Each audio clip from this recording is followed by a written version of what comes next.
Hey guys, before we start the video today, I'd just like to give a little update about Mahjong. One of the games I was supposed to play today is called Home Mahjong, and as you may or may not remember, oh yeah, I don't know how to play Mahjong. Yeah, so I still haven't learned how to play Mahjong, so I will be skipping Home Mahjong for this episode.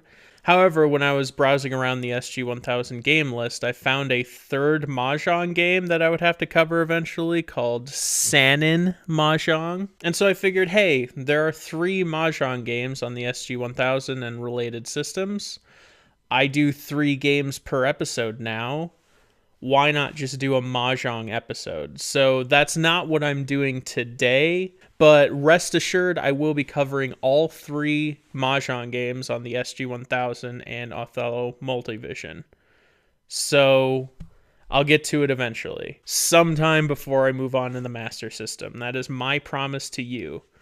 So if the thought of me playing 3 consecutive Mahjong games per episode gets you very excited, it will happen eventually. So that out of the way, let's get on to the actual episode. Hello, or should I say konnichiwa.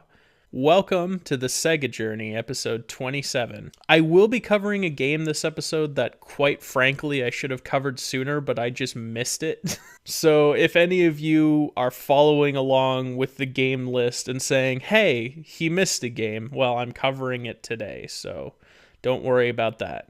Additionally, all 3 games today are on the Othello Multivision. So, hooray for that, I guess. Okay, let's get into it. Our first game today is called Challenge Derby. Sounds fun. Let's jump right into it.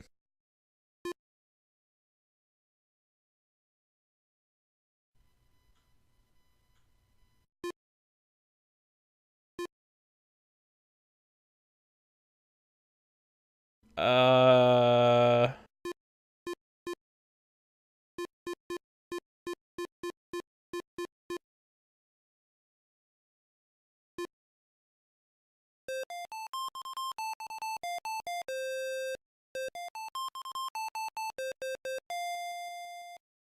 Oh, it's a horse racing game.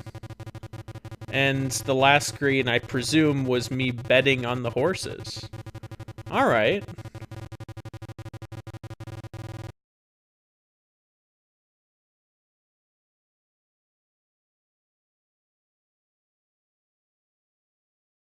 Okay, I don't know if I won or lost. Tell you what, let's just bet everything on 10. All on 10. Let's go.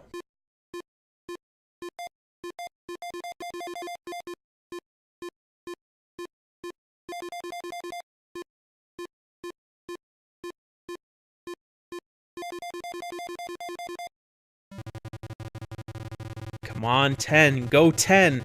I don't know which one's 10, but go 10.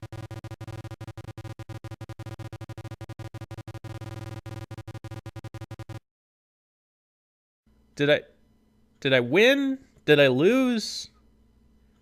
Oh. I lost. On to the next game? This next game is Okamoto Ayako no Match Play Golf. It's a golf game. That should, be pretty good.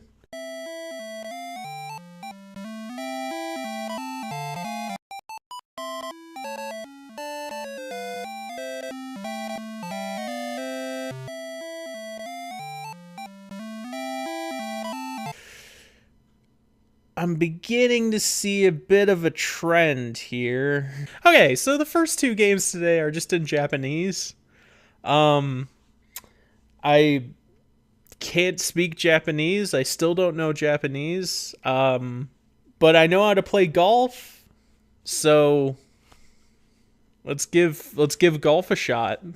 After a while, I was kind of able to figure out the golf game. I was able to complete 1 hole, but ultimately not knowing Japanese kind of restricted me from really knowing what I was doing. There are two factors you can change before you make your shot.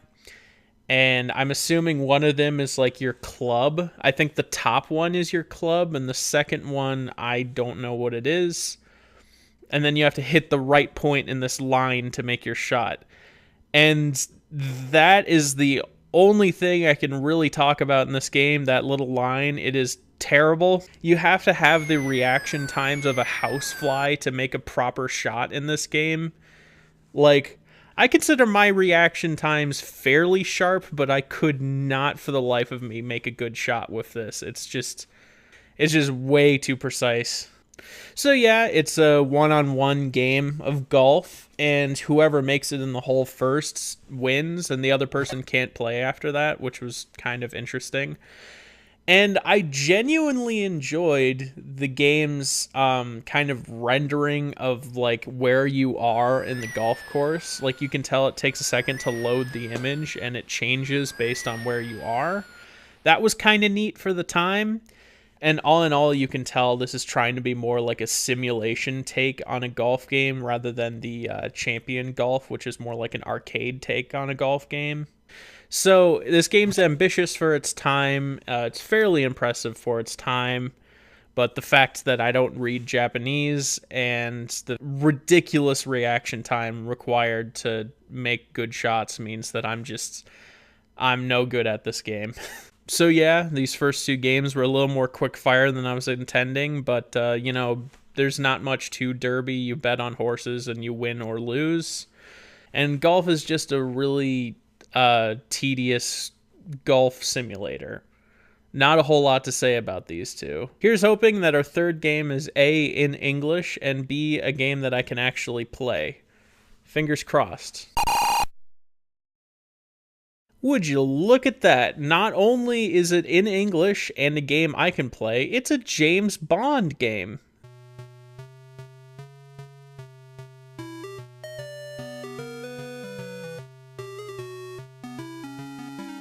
Now this game is pretty fun. It takes some getting used to, but once you do, it's, you know, a blast. It's super, super tough. I'm not very good at these types of games typically, but this one's harder than most.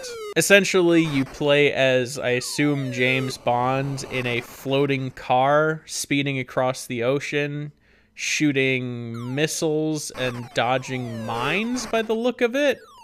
And you can jump out of the water, or you can submarine under the water. And it's very straightforward and very fun. As you can see, this game is specifically an adaptation of The Spy Who Loved Me, which was a 1977 Bond movie, and I'm assuming there was a book of the same name. I honestly haven't seen the film, but I'm going to have to assume that this is an accurate representation. Actually, I'm gonna quick Google to see if this actually happens in the movie, so I can, like, have an opinion on this. Water car chase. Huh, what do you know? It is actually a thing that happens in the movie.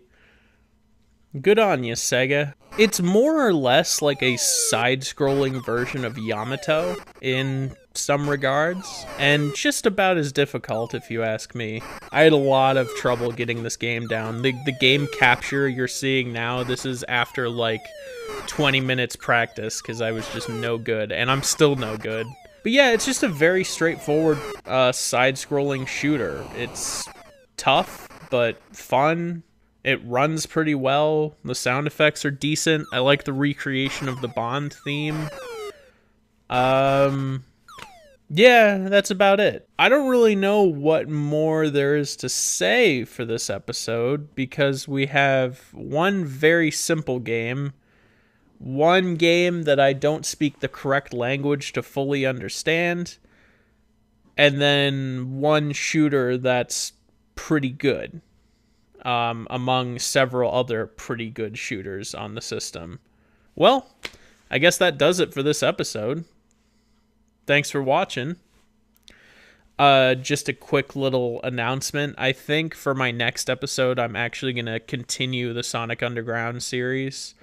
I've been meaning to revisit it, maybe check out episode 2, maybe do something entirely different with it, but yeah, I'm thinking that's what I'm going to do. Hope you're looking forward to me covering a TV show again. It's been a while. Hopefully I still remember how to do it. And yeah, subscribe to the channel for more. Leave a comment if you have something to say. And I'll see you on the next one. Peace.